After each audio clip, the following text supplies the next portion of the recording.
Bien, continuando con el módulo de psicopatología, una vez que estamos claros, el funcionamiento mental es un todo que arbitrariamente lo hemos dividido en partes para poder de una mejor manera comprender su fenomenología,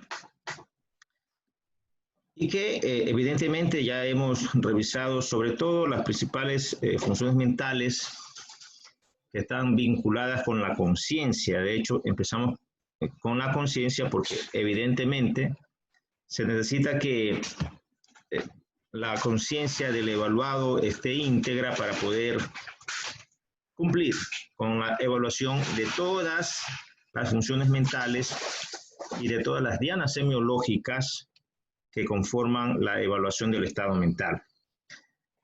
La orientación que nos toca ver ahora es quizás la última que está vinculada directamente con la conciencia, porque en la práctica, pues ambas dependen de ellas, es decir, se retroalimenta. Un paciente que tiene deterioro de conciencia, pues seguro tendrá trastornos en la orientación y viceversa.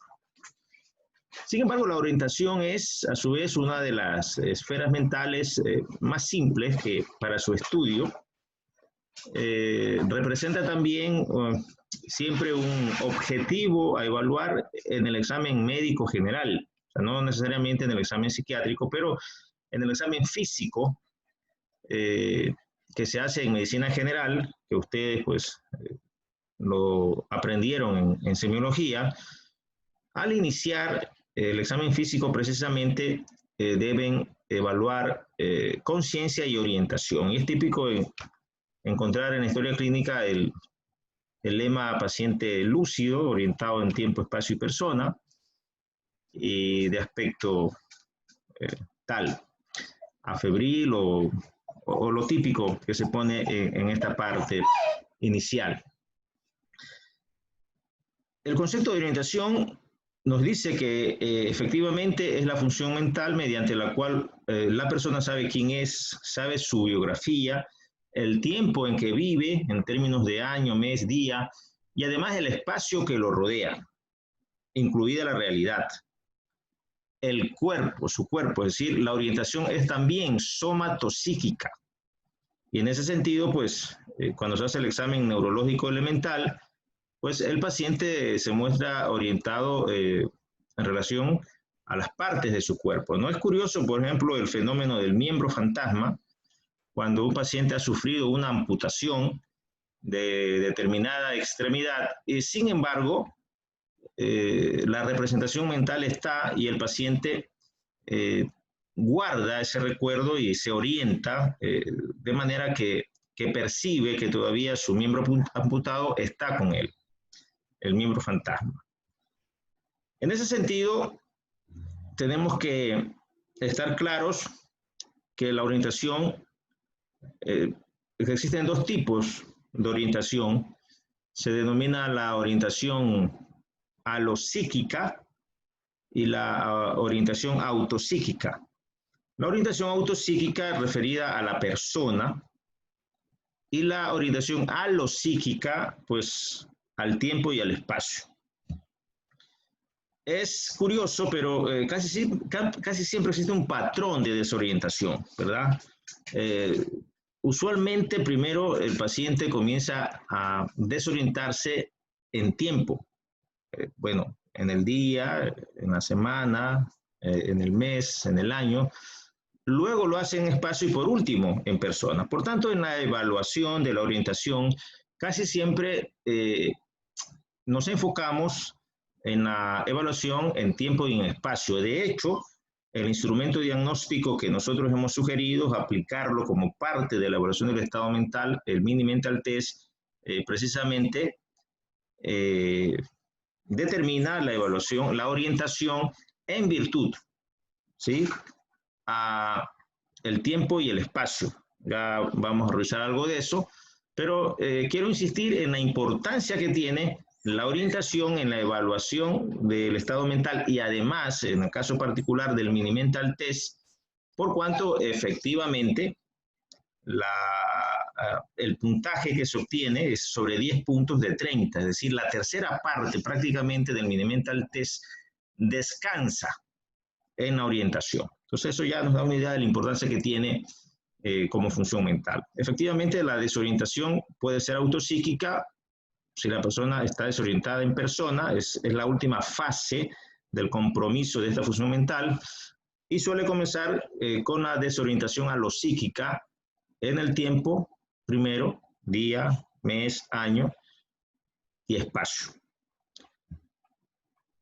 Aquí nosotros observamos la parte pertinente del mini mental test, en donde está efectivamente la orientación temporal, las preguntas que hacemos sobre 5 puntos y la orientación espacial, asimismo sobre 5 puntos, sumado los dos. Nótense que ambas variables pertenecen a la orientación alopsíquica y que por supuesto su puntaje representa prácticamente la tercera parte del puntaje normal que se obtiene en esta prueba, que casi siempre se la aplica buscando demencias, deterioros cognitivos y en ocasiones otras entidades como retardo mental o problemas del neurodesarrollo. La siguiente función mental se trata del juicio. Hemos sido testigos como efectivamente la base teórica de que el funcionamiento mental es un todo y que pues es nada más una mera estrategia del método científico de dividirlas en partes para hablar de funciones mentales aisladas y poder estudiarlas, pero hemos sido testigos y hemos notado cómo desde la conciencia, vemos que la conciencia nos llevó a sensopercepciones, esta a memoria, esta atención, esta pensamiento, lenguaje. Cuando hablamos de pensamiento, hablamos simplemente de la función mental que nos permite generar ideas. Y ahora, cuando vamos a revisar el juicio, vamos a notar que el pensamiento nos lleva al juicio.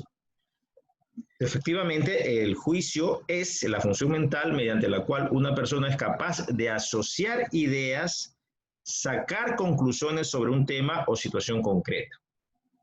Se elabora sobre la base de experiencias previas, lo aprendido, lo representado, ¿no? Por tanto, ese refrán que dice más sabe el diablo por viejo que por diablo, pues tiene su razón de ser. Existe un desarrollo del pensamiento porque nosotros tenemos un pensamiento cuando estamos en la infancia, otro en la adolescencia, en la edad adulta joven tenemos ya otra forma de pensar y la madurez de la vida lleva a tener pues un juicio más acertado. Entonces, tenemos que relacionar, acá es importante, que el juicio se basa entonces en la idea, en las ideas, es la capacidad de asociar ideas y por tanto tiene una relación directa con el pensamiento. Además, debemos estar claros que el juicio es un hecho falsable y tiene una fuerte influencia de la inteligencia y de la abstracción. O sea, en otras palabras, el juicio, así como conciencia nos llevó a hacer sus percepciones y pensamiento nos está llevando a juicio, el juicio nos vincula directamente con la inteligencia y con la capacidad de abstracción, que dianas semiológicas que también veremos en esta clase.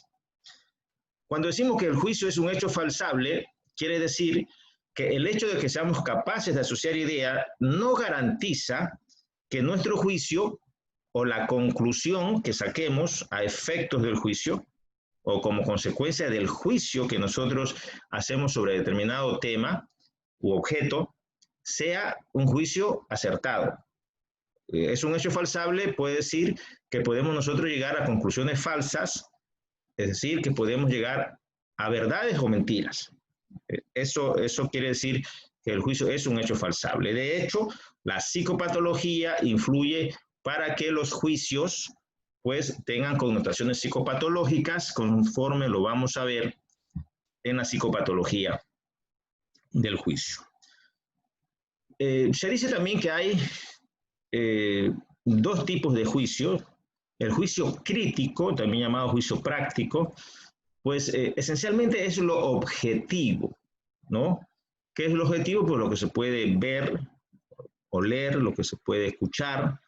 Efectivamente, interpreta y da características a personas, objetos o situaciones. Ese es el juicio crítico. Interpreta y da característica a personas, objetos o situaciones. Y el juicio de realidad, que en cambio, pues, como su nombre lo indica, identifica lo que es real de lo que no lo es. Básicamente ese es el concepto del juicio de realidad, que en psiquiatría es muy importante en relación con algunos trastornos que manejamos los psiquiatras. ¿Cómo evaluamos el juicio? Pues la mejor manera de evaluar el juicio sin duda es pidiendo al paciente que describa un objeto. Recuérdese que en el Mini Mental Test, cuando evaluamos lenguaje y la capacidad de dominación, le enseñamos al paciente un esfero o un reloj y le pedimos que nos diga qué es eso. Estamos evaluando no solamente el lenguaje, sino también inclusive la percepción, porque si el paciente pues tiene íntegras sus vías sensitivas visuales y la corteza occipital percibe de manera apropiada, pues nos dirá que es un esfero. Pero si nosotros queremos aprovechar este momento para evaluar el juicio, le podemos decir al paciente que nos describa el esfero.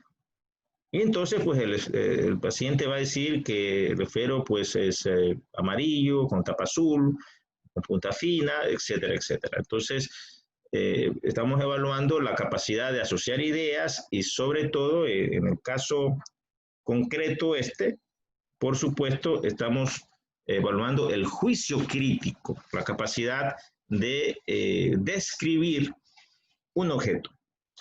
Otra forma tradicional de evaluar el juicio es a través de una situación hipotética. Es decir, obligamos al paciente a que se proyecte mentalmente en un problema, en un momento de problema, y a través de ese ejercicio nosotros poder determinar la capacidad de adquirir juicios apropiados. Por ejemplo, le podemos preguntar al paciente, ¿usted qué haría si de pronto despierta en la ciudad de Guayaquil, en el aeropuerto, con un solo dólar en el bolsillo? ¿Qué haría usted? Pues estamos planteando un problema y entonces esta situación hipotética nos va a permitir ver si el paciente tiene capacidad de evaluar juicios acertados, coherentes, apropiados. La psicopatología del juicio también se clasifica en trastornos cuantitativos y cualitativos. En los trastornos cuantitativos, otra vez de cantidad, si el paciente tiene incapacidad de emitir juicio, cosa que puede suceder en el coma, por ejemplo, evidentemente, hablamos de un juicio anulado o suspendido. Pero el juicio puede existir, o sea, sí puede haber juicio en cantidad, pero este es insuficiente, debilitado o inapropiado, ¿no? Lo que sucede, por ejemplo, en los trastornos mentales que cursan con deterioro cognitivo. Por ejemplo, la depresión mayor sin tratamiento, 2-3 meses de evolución es seguro que presenta el paciente deterioro cognitivo, es decir, todas las funciones ejecutivas mentales que estamos viendo comienzan a disfuncionar. Y evidentemente, con ese deterioro cognitivo, pues el juicio pues, va a resultar inapropiado, insuficiente, debilitado. Pero puede ser que exista juicio, pero esté alterado en calidad. Y como el juicio depende del pensamiento, si nosotros tenemos un trastorno del pensamiento, se va a evidenciar en el tipo de juicio que el paciente emita. Juicio, si tiene un pensamiento disgregado, pues evidentemente tendrá un juicio disgregado, es decir, incoherente, porque se desvía o si tiene un pensamiento tangencial, tendrá un juicio tangencial.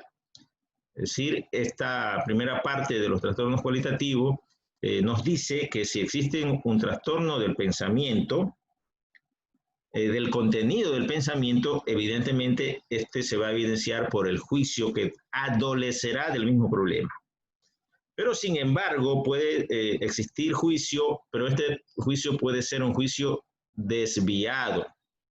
Se llama juicio desviado casi siempre por influencia de la esfera afectiva, es decir, se interpone en la capacidad del paciente de analizar una situación, una carga afectiva.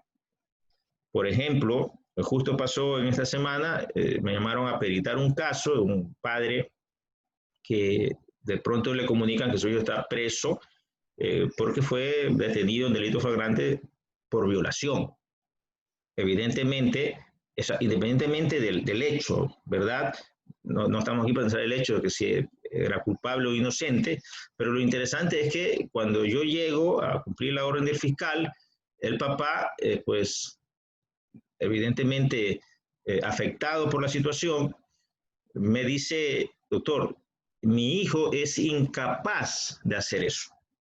Entonces, él está emitiendo un juicio que tiene, por supuesto, una carga afectiva y que, en el caso de que sea culpable, evidentemente cumple con los criterios para entenderlo como un juicio desviado, ¿no? Eso se llama catatimia. En la próxima clase veremos afectividad y veremos que el término timia se refiere a la afectividad. Catatimia, incluso la estudiaremos como la psicopatología de la afectividad. O la desesperanza, jóvenes. La desesperanza que pues es un verdadero síndrome. El paciente llega desde un punto casi delirante a convencerse de que no existe solución a determinado problema. Es decir, no hay esperanza. Que todo ya está perdido, que todo está acabado y que con la desesperanza, evidentemente, la idea suicida siempre suele presentarse. Pero en este punto, es interesante que nosotros identifiquemos cómo a través de una enfermedad como la depresión mayor, que se asocia con desesperanza, con esta convicción negativa que tiene el paciente, la idea o el juicio puede ser de esta naturaleza. Es decir, ok, todo está acabado aquí, esto no va a cambiar, esto no está difícil, ya aquí no hay felicidad, el coronavirus, por poner un ejemplo, francamente cambió todo el panorama y esto no va para atrás, no hay trabajo, yo no tengo cómo alimentar a mis hijos, 3 días sin comer, estoy desesperado, estoy deprimido. Entonces, claro, esto no va a cambiar. Yo fácilmente la idea suicida viene, o sea, mejor me elimino, ¿no? Pero de pronto viene el juicio desviado y dice, pero yo no voy a dejar a mis 3 hijos solos en este mundo. Les voy a hacer el favor también, me los voy a llevar conmigo, para que no sufran. Vean cómo el deterioro cognitivo, en el caso de la depresión mayor, la desesperanza como signo clínico, pues hace que el juicio pues, sea eminentemente patológico. Y ustedes ven que han habido ocasiones que madres o padres pues matan a sus hijos en este contexto delirante. Y el juicio irreal, pues, se debe básicamente a la presencia de síntomas psicóticos como alucinaciones y delirios. Nosotros ya hemos visto alucinaciones en la psicopatología de las sensopercepciones y los delirios en la psicopatología del pensamiento. Y sabemos que como característica similares en ambas es que están fuera de la realidad, ¿sí? El paciente en las alucinaciones escucha una voz que nadie más escucha. Por tanto, está fuera de la realidad. Y por supuesto, el paciente en ese momento tendrá un juicio que estará ligado a su alucinación, al contenido de su alucinación, y por tanto será a todas luces un juicio irreal. Lo mismo con los delirios. Entonces, jóvenes, esta es la psicopatología del juicio. Miren qué importante es. Ahora bien, si el pensamiento nos llevó a juicio, vemos que la capacidad de asociar juicio existe. Y ese es el raciocinio, como otra función mental distinta, ¿no? El juicio nos lleva al raciocinio porque efectivamente el raciocinio es la función mental mediante la cual una persona es capaz de asociar, encadenar dos juicios, para en base a ello, de una o más proposiciones conocidas, inferir otra desconocida, elaborando una nueva información. Si existe A, por lo tanto, esto es así. O una proposición, o si son dos proposiciones, si existe A, o dos premisas, ¿no?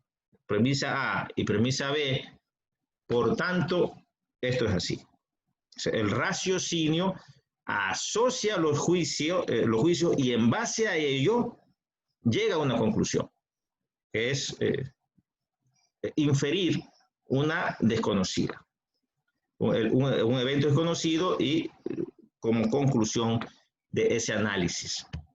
Con ese concepto, nosotros debemos estar claros que también existen formas de raciocinio. Por ejemplo, el raciocinio inductivo es aquel que de un hecho particular conocido se infiere lo general.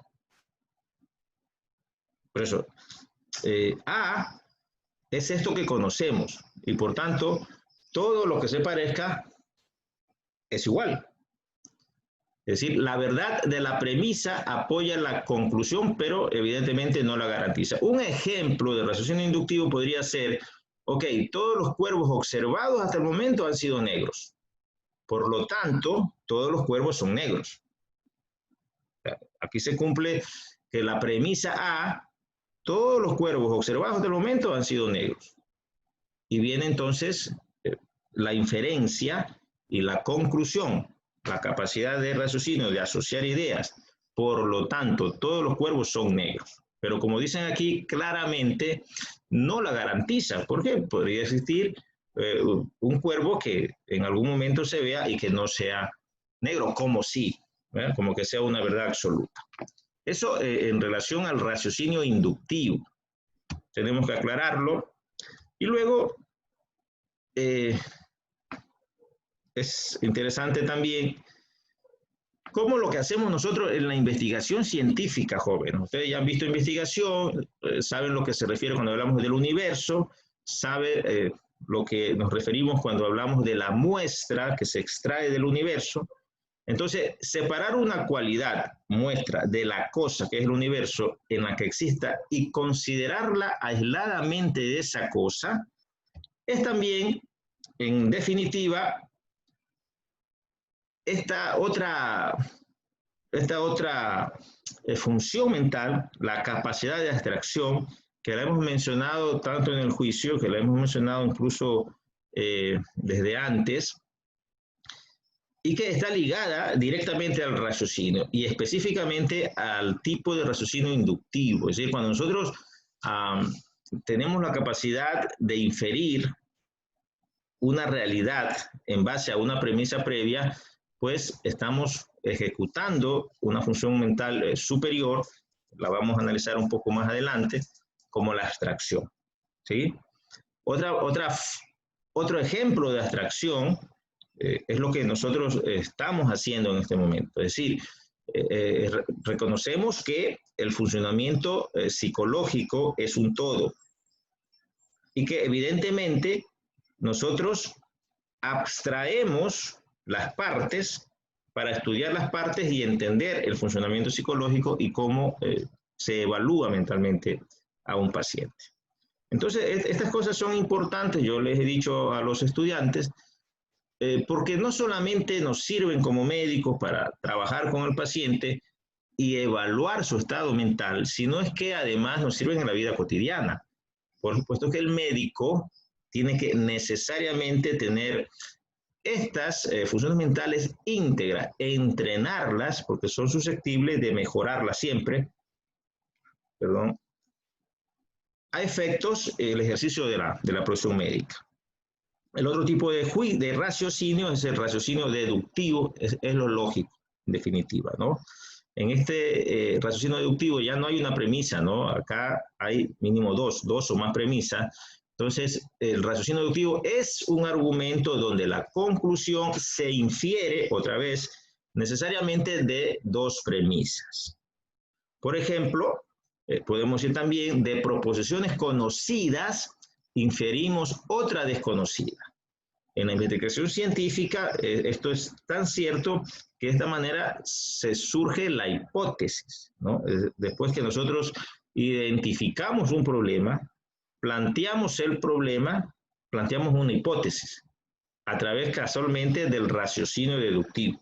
De proposiciones conocidas inferimos otra desconocida. Pero lo interesante es que acá hay dos premisas que nos llevan finalmente a la conclusión. Por ejemplo, la primera premisa podría ser todos los metales son maleables. La segunda premisa sería el oro es un metal. Por lo tanto, el oro es maleable, ¿no? Digamos, por eso el raciocinio deductivo es lo lógico, en definitiva.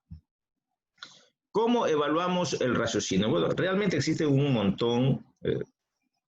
Por último, existe una subespecialidad en psicología, la neuropsicología, y los neuropsicólogos pues, son los profesionales que pues, están concentrados en la evaluación de esto porque realmente es algo complejo en el sentido de la evaluación neuropsicológica, ¿no? Casi siempre se hace con una batería neuropsicológica de test en donde existen como estos, ¿no? ¿Cómo evaluamos el raciocinio?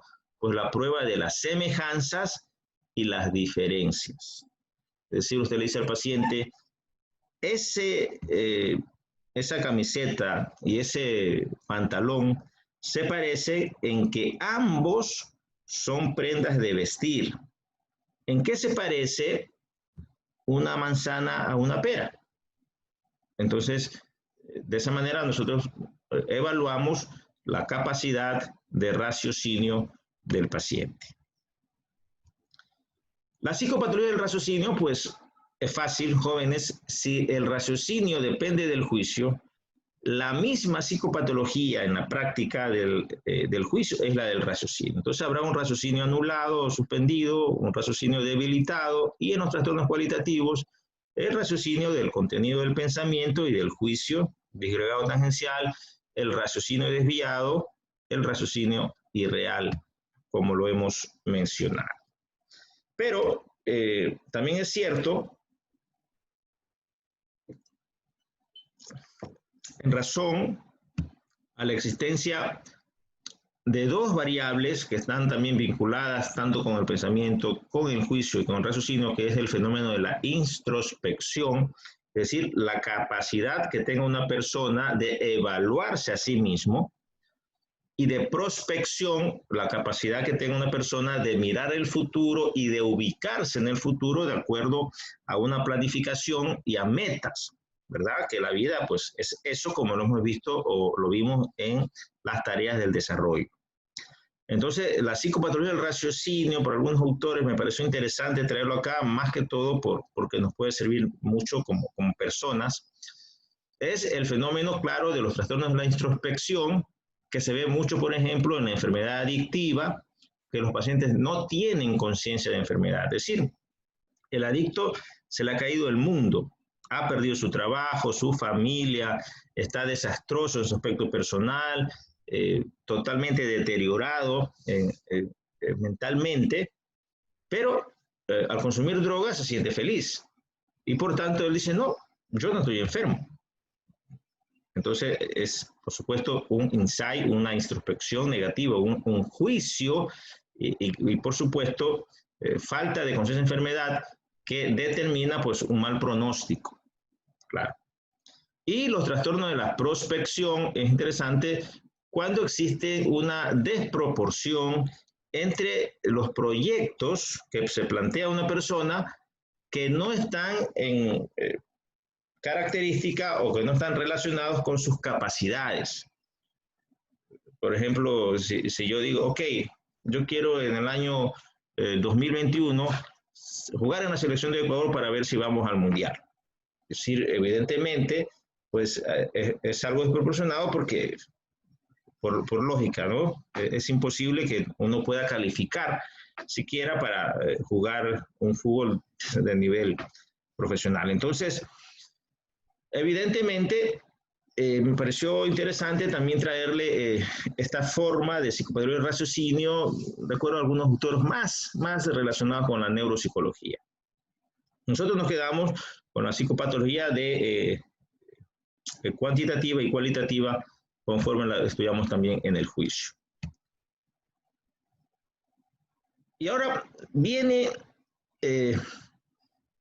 esta otra función mental, para muchos, una función ejecutiva, directamente relacionada con inteligencia, una función mental que también está relacionada con la capacidad de una persona de adquirir logros, de consolidarse en la vida, de triunfar, de tener éxito.